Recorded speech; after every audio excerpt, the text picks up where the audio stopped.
ESPN9 news और आपके साथ मैं हूं मीनाक्षी गुप्ता। मध्य प्रदेश की 28 विधानसभा सीटों पर उपचुनाव का बिगुल बज चुका है। कांग्रेस और बीजेपी कोई भी कसर बाकी नहीं छोड़ना चाहती हैं, इसलिए वो चुनावी मैदान में पूरे दम के साथ कूद पड़ी हैं। तो ऐसे में आज हम आपको बताएंगे वो दिलचस्प बात कि कैसे सूबे की सरकार के लिए जनता किस्मत लिखती है तो कहीं पर विधायक नहीं होता है रिपीट। एमपी के ये चुनाव किसी छोटे राज्यों के आम चुनाव से कम नहीं है। राज्य के ये चुनाव इसलिए भी दिलचस्प हैं क्योंकि इतनी तादाद में विधानसभा सीटों का उपचुनाव इतिहास में पहली बार होने जा रहा है। 22 विधायकों के साथ पाला बदलकर बीजेपी में जाने वाले ज्योतिरादित्य सिंधिया के कारण मध्य प्रदेश की कांग्रेस सरकार गिरी थी। ऐसे में अब कवायद दोनों तरफ से सत्ता पर बने रहने या उसे हर हाल में हासिल करने की है।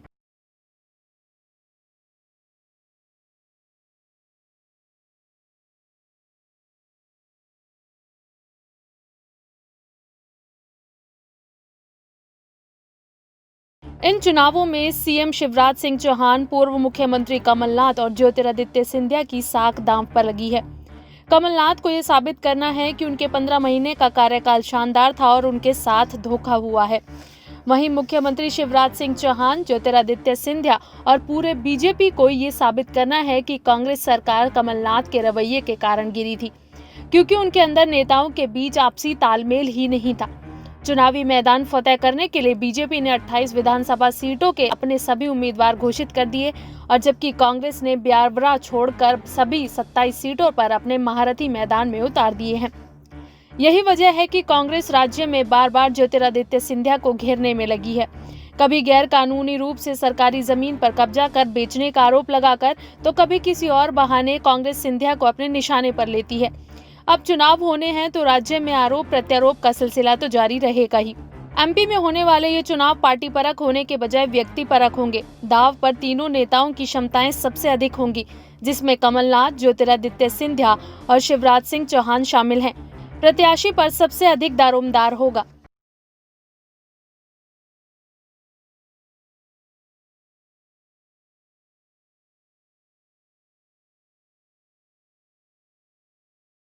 नंबर 1, एमपी में उज्जैन में होने वाला कुंभ मेला, जिसे सिंहस्थ कहा जाता है, वो जिस भी मुख्यमंत्री के काल में होता है वो अगला सीएम नहीं होता। शिवराज के कार्यकाल में भी 2016 में सिंहस्थ हुआ और उसके बाद वो विधानसभा चुनाव हार गए थे। हालांकि बाद में फिर वो मुख्यमंत्री बन गए, लेकिन 15 महीने का सत्ता का वनवास उन्होंने भी भोगा। नंबर 2, एमपी में बीजेपी सरकार सिर्फ 4,337 वोटों के कारण चली गई थी।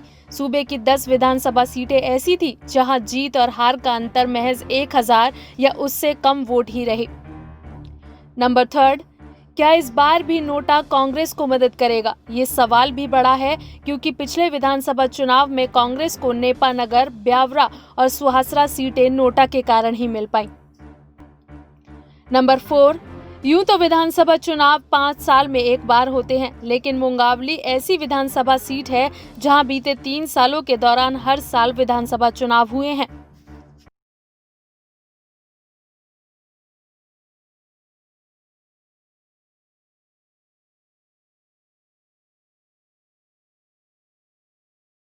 नंबर 5, ब्यावरा ऐसी विधानसभा सीट है जहां जनता हर बार अपना विधायक बदल देती है। 1993 से लेकर अब तक ये ट्रेंड जारी है। अगर कोई पार्टी उम्मीदवार रिपीट भी करती है तो जनता उसे रवाना कर देती है।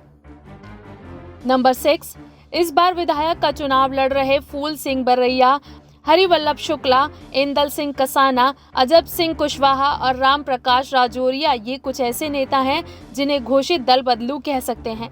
ये 3 या 4 बार दल बदल करके चुनाव लड़ चुके हैं। करेरा विधानसभा के 1 दर्जन से अधिक ऐसे गांव हैं जो रहते जिस जिले में हैं वहां वोट नहीं करते, बल्कि दूसरे जिले के लोगों को वोट करते हैं। गांव दतिया जिले में आता है, लेकिन उनकी विधानसभा करेरा शिवपुरी जिले के अंदर आती है। नंबर 8, दरअसल अशोकनगर इकलौती ऐसी विधानसभा सीट है जहां कभी उपचुनाव नहीं हुए। पहली बार यहां पर उपचुनाव हो रहे हैं। इस विधानसभा सीट का भी मिथक है, जो मुख्यमंत्री अशोकनगर आता है उसकी कुर्सी चली जाती है। यही वजह है कि कोई मुख्यमंत्री अशोकनगर कस्बे में कभी नहीं आता।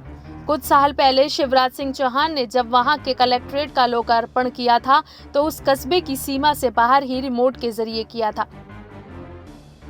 नंबर 9, ग्वालियर पूर्व और नेपानगर ये दोनों ऐसी विधानसभा सीटें हैं जहां जिस पार्टी का विधायक बनता है सूबे में उसी पार्टी की सरकार बनती है। नंबर 10, गाने का सियासी तजुर्बा इस बार के विधानसभा में कुछ यूं होगा, लड़ने उतरे चुनाव सामने समधन है।